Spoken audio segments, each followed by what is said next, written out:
ও এখনো খাবার শুরু করেনি, কিন্তু চেষ্টা করতেছে, কারণ ও এখন দুধ খায়। কেমন? আসো আসো, এদিকে আসো হিরো। ফিজিয়ান ষাঁড় বাচ্চা, আসো এদিকে, আসো এদিকে আসো। পরে উন্মুক্ত করে দেওয়া হয়েছে, সে এখন আনন্দে আত্মহারা।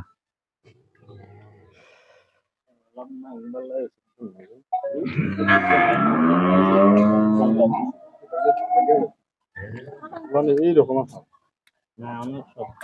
ও তো পাতা না, এগুলো না, ময়লা ফেলে জমা করছে। এই শক্ত এটাই শুকনো গোবর আছে না। এগুলো